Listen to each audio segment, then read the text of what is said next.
আসসালামু আলাইকুম, this is Zobayer Mallick. পুঁজিকমে আপনাদেরকে স্বাগতম জানাচ্ছি।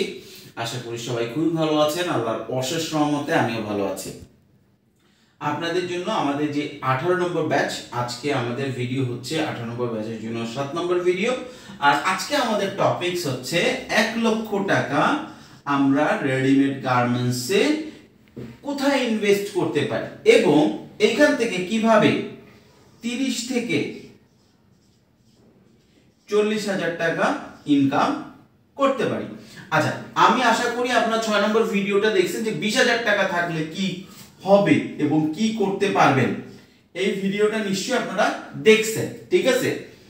আপনাকে আগের ভিডিও দেখতে হবে এবং 20,000 টাকা পকেটে থাকলে যে কাজগুলো করার ইনস্ট্রাকশন দেওয়া আছে সেম কাজগুলো করতে হবে। আমি একটু সার্ভেটা করে দিই। আপনাদেরকে একটা এরিয়া সিলেক্ট করতে হবে, সেইখানে সার্ভে করতে হবে, ক্লায়েন্ট টেন্টেটিভ ক্লায়েন্ট লিস্ট করতে হবে, প্রোডাক্ট সিলেক্ট করতে হবে, কোন ক্যাটাগরির প্রোডাক্ট ক্যাটাগরি সিলেক্ট করতে হবে, তারপরে সার্কেল করতে হবে। এটা ছিল আগের ভিডিওর জিস্ট। এই কাজগুলো আপনি যে 1 লক্ষ টাকা নিয়ে মার্কেটে নামেন, আপনাকে প্রথমে এই কাজগুলো করতে হবে প্রথম 3 মাস এবং পারফেক্টলি করতে হবে। এরকম না যে আমার কাছে তো টাকা আছে। অনেকে যেটা করে, যখন 1 লক্ষ টাকা থাকে যে আচ্ছা ঠিক আছে আমার কাছে তো লস হইতেই পারে বিজনেসে, সুতরাং বিজনেসে লস হইতেই পারে। ইভেন আমি আলহামদুলিল্লাহ এই প্রায় 12-12.5 বছর ধরে গার্মেন্টস বিজনেসের সাথে ওতপ্রোতভাবে জড়িত আছি। তার আগে আমি অন্য বিজনেস, সাইড বিজনেস অনেকভাবে করছি, কিন্তু 12 বছর গার্মেন্টস বিজনেসে এখনো আমার লস হয়। ইভেন এখনো আমার লস হয়, এটা সত্য। এইটা বিজনেসের চরম সত্য যে বিজনেসের লস হবেই। এর থেকে বড় সত্য বিজনেসে কিছু নাই। বিজনেসে অলওয়েজ লাভ হয় না, লসও হয়। আমার 12 বছরের এক্সপিরিয়েন্স, আমি ফুল টাইম সময় দিই, তারপর আমার কিছু কিছু ক্ষেত্রে লস হয়। এটা সিচুয়েশনের কারণে হয়, বিভিন্ন কারণে হতে পারে। যাই হোক, আমি আপনাদেরকে বলি, তো আপনারা যদি লসটা অ্যাভয়েড করতে চান তাহলে স্টেপ বাই স্টেপ আগাইতে হবে। তো 20,000 টাকা পকেটে নিয়ে নামলে যে কাজগুলো করা দরকার ওগুলো কমপ্লিট করার পরে আপনি দেখবেন আপনার জন্য কিন্তু অনেকগুলো সেগমেন্ট খুলে, যেমন 20,000 টাকার জন্য কিন্তু দেখা যাচ্ছে যে আপনি সবগুলো সেগমেন্ট ধরতে পারতেছিলেন না। এখন আপনাকে 20,000 টাকায় শুধু আপনি নিজ জেলায় বা নিজ একটা এরিয়ায়, যে এরিয়াটা আছে, এরিয়াতে কিন্তু আপনি কি করছেন, হোলসেল করছেন। কিন্তু আপনার কাছে যখন 50,000 টাকা আছে, আপনি এটাকে 2টা বা 3টা সেগমেন্ট করে ফেলবেন।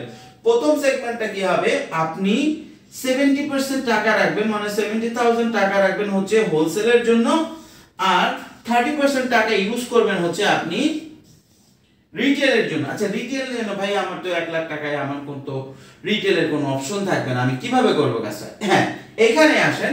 এখানে আপনি অনলাইনে চলে যাবেন। আমি ফেসবুকে একটা পেজ খুলবেন, টিকটকে একটা অ্যাকাউন্ট খুলবেন, না নিত্যগীত করার জন্য না, প্রোডাক্ট আপডেট করার জন্য।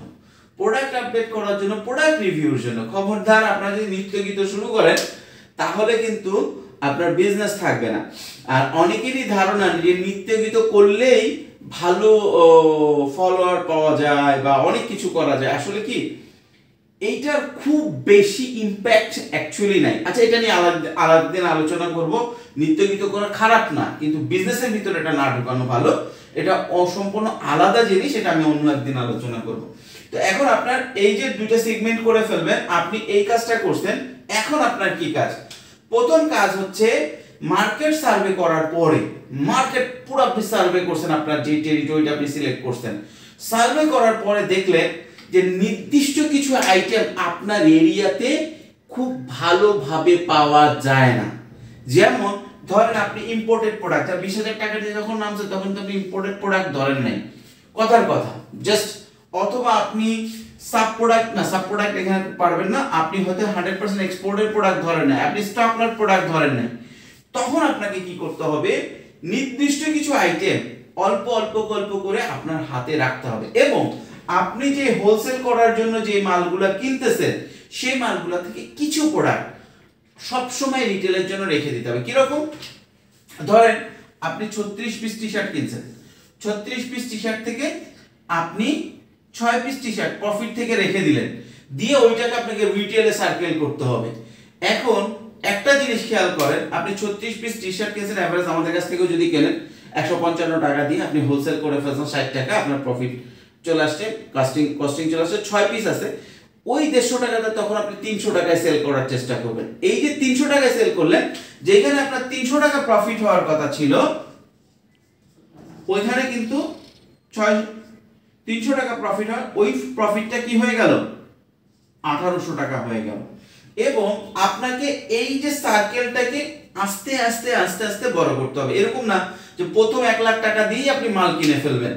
আপনাকে আবারও বলতেছি, যখন আপনি 20% আপনার কাছে 20,000 টাকা আপনার কাছে ছিল, তখন আপনি অল্প টাকার মাল কিনছেন। ঠিক একইভাবে যখন আপনার কাছে 1 লক্ষ টাকা থাকবে, আপনি মাল কিনবেন হচ্ছে 25,000 টাকা, এবং এটা 70% আপনি ধরে নেবেন আমি রিটেলে হোলসেলে করব, এবং তারপর হচ্ছে 30% করব। কিন্তু যখন আপনি শুরু করবেন বিজনেসটা, তখন 20% আপনি যেটা ইনভেস্ট করবেন, এটা আপনি 90% ইনভেস্ট করবেন হচ্ছে হোলসেলে, 30% হচ্ছে আপনার 10% হচ্ছে আপনার রিটেলে।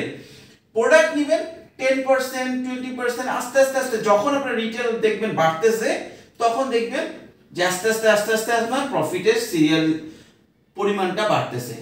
আপনার যেরকম আমরা গতদিন আলোচনা করছি যে আপনি প্রতি সপ্তাহে 20,000 টাকার মাল সেল করার চেষ্টা করতেন, ঠিক একইভাবে আপনি চেষ্টা করবেন আপনার নিজ জেলায় প্রতি সপ্তাহে 80,000 টাকার মাল সেল করতে। 80,000 টাকার মাল সেল করলে আপনার 10,000 টাকার প্রফিট থাকবে। সেই 10,000 টাকা থেকে অথবা 10,000 না 5,000 থাকবে, 5,000 থেকে 5,000 টাকা আপনি রিটেলে ঢুকায় দেন প্রোডাক্ট, আর 20,000 টাকার মাল আপনি রিটেলের জন্য কিনেন। আচ্ছা, এখন হোলসেলের জন্য কোনটা কিনবেন আর রিটেলের জন্য কোনটা কিনবেন? হোলসেলের জন্য সেইটা কিনবেন যেই দোকানগুলোর মাল আপনার এরিয়াতে অ্যাভেলেবেল পাওয়া যায়, এবং দোকানদাররা হোলসেল করার জন্য আপনার কাছ থেকে অ্যাভেলেবেল কিনবে। আবারও বলতেছি, আপনি যখন 1 লক্ষ টাকা থাকবে, আপনি হোলসেল এবং অনলাইন রিটেল দুইটা একসাথে আপনাকে রান করতে হবে নিজ জেলাতে বা একটা নির্দিষ্ট টেরিটরিতে। তো এই জায়গাটায় আবারও আপনি যেটা, যে ওইখানে যে সমস্ত দোকানদার আছে, তারা যদি লুঙ্গি গামছা বেশি বেচে, আপনি লুঙ্গি গামছাই বেচেন, আপনার ইনভেস্টমেন্ট লুঙ্গি গামছাই করেন। আপনার ওইখানে যদি স্টক লট বেশি চলে, আপনি স্টক লট করেন। কিন্তু আপনার কাছে যখন রিটেলে আসবেন, তখন আপনি একটা সেগমেন্ট, একদম সেগমেন্টেড একটা আইটেমে চলে যান, নয় না হলে স্টক লট, নয় 100% এক্সপোর্টে, না হলে একদম ইম্পোর্টেড আইটেমে চলে যান, এবং আপনি একটা আলাদা এরিয়া কভার করেন, যে সবাইকে বলেন যে জানান অনলাইনে অফলাইনে। এবং তখন আপনি যেটা করবেন, আপনার এরিয়াতে যে স্কুল কলেজ ইউনিভার্সিটি আছে, তাদেরকে পোক করবেন যে দেখো, যেগুলো রেগুলার আইটেম আছে এগুলো তুমি আমার কাছে পাবা, আর এই সেগমেন্টের বেস্ট কোয়ালিটি প্রোডাক্টগুলো আমার কাছে পাবা। আপনি নিজে পড়েন, মানুষকে পড়ান। আস্তে আস্তে আস্তে আস্তে যখন আপনার পেজে সেল বাড়বে, তখন আপনি হোলসেল আস্তে আস্তে আস্তে আস্তে কমাই দিবেন, রিটেলে আস্তে আস্তে আস্তে আস্তে পুশ করবেন। আমি 20,000 টাকার জন্য এটা বলি নাই। কেন বলি নাই? কারণ 20,000 টাকা একটা হোলসেল বিজনেস রান করতে, 20,000 টাকা এমন একটা টাকা, এই লোকটা সারাদিন পাগলের মতো পরিশ্রম করার পরে মাস শেষে দেখবে যে 10-15,000 20,000 টাকা রাখতে তার কষ্ট হয়ে যাবে। সুতরাং 20,000 টাকা পরিমাণটা খুব ছোট। এই জন্য আপনাকে যে কোনো একটা হোলসেল বিজনেস করতে হবে। কিন্তু 20,000 টাকা নিয়ে রিটেল বিজনেস করতে গেলে যে সমস্যাটা হবে, সেটা হচ্ছে রিটেল বিজনেসটা স্টার্ট হইতে সময় নিয়ে নেয়, অনেক সময় নেয়। অন্তত পরিচিত হইতে বলবেন যে ভাই অনেকে তো ইনভেস্ট করে রিটেল ব্যবসা বিশাল করে করতেছে, তাদের জন্য ঠিক আছে। আপনারা 20 লাখ 25 লাখ 30 লাখ 50 লাখ টাকা নিয়ে শোরুম নিচ্ছে, তাদের জন্য ওকে আছে। কিন্তু আপনার ইনভেস্টমেন্ট 20,000 টাকা, আপনি যদি রিটেলের মাল কিনে বসে থাকেন, সেল না হইলে আপনার কিন্তু প্রোডাক্ট সার্কেল হবে না। আর রিটেলে হচ্ছে নিত্য নতুন প্রোডাক্ট লাগে, আপনি যদি একটা প্রোডাক্ট নিয়ে স্টাক হয়ে যান, আপনি শেষ। সুতরাং আপনি যখন আপনার হাতে 1 লক্ষ টাকা থাকবে, আপনি 10-20% আপনি রিটেলের জন্য রাখবেন, বাকিটা আপনি হোলসেল করতে করতে আস্তে আস্তে রিটেল বাড়াবেন। আর আপনার পেজ আছে, পেজ করছেন, পেজ করে প্রতিদিন পেজে আপনার সেল হবে না। আপনার এরিয়ায় 200 দোকান আছে, 200 দোকানের কাছে থেকে যদি আপনি 20টা দোকানের ক্লায়েন্ট তৈরি করতে পারেন, আপনার কিন্তু হোলসেল ব্যবসাটা চলতেছে। আস্তে আস্তে 20টা থেকে 21টা করার চেষ্টা করুন, 21টা থেকে 22টা করার চেষ্টা করুন।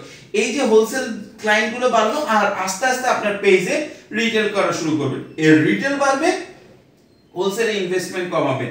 হোলসেলটা অবশ্যই রাখবেন, কারণ হোলসেলটা রাখলে যে জিনিসটা হবে, রিটেল এবং হোলসেল যদি অল্প পুঁজিতে অনলাইন অফলাইন কম্পেয়ার করতে পারেন, যে জিনিসটা হবে সেটা হইতেছে রিটেলে সবচেয়ে বড় সমস্যা হচ্ছে আপনার ফুল ইনভেস্টমেন্টে 20% আপনার কাছে থেকে যায়। কিন্তু আপনি যখন হোলসেল আর রিটেল একসাথে করতেছেন তখন যে জিনিসটা হচ্ছে আপনার কিন্তু রিটেল হয়ে যাওয়ার পরে আপনি যতটুকু মানে হোলসেল হয়ে যাওয়ার পরে যতটুকু আপনি রিটেল করতেছেন ওইটুকু আপনার কাছে থেকে যাচ্ছে, ওইটা সেল হচ্ছে, ওটা সার্কেল হচ্ছে, ওটা সেল হচ্ছে, এটা সার্কেল হচ্ছে। এই ডিটেইলসটা আরো আমি সুন্দর করে আপনাদের জন্য আরেকটা ভিডিও দিব যে রিটেল আর হোলসেলের মধ্যে কিভাবে কম্বিনেশন করা যায়। তবে 1 লক্ষ টাকা থাকলে আপনি এই যদি এরিয়াটা কভার করেন মোটামুটি আপনি একটা ভালো বিজনেস করতে পারবেন। কালকে আমরা আলোচনা করব আপনার কাছে যদি 5 লক্ষ টাকা থাকে তাহলে আপনি কি কাজ করতে পারেন। 5 লক্ষ টাকা দুটো, 5 লক্ষ টাকা অনেকেই বলে যে একটা ফ্যাক্টরি দেওয়া যায়, আবার 5 লক্ষ টাকা রেডিমেড গার্মেন্টসে কি করা যায়। আমরা কালকে এটা আলোচনা করব বা পরবর্তী ভিডিওতে। ভালো থাকবেন, সুস্থ থাকবেন, পুঁজি কামের সাথে থাকবেন।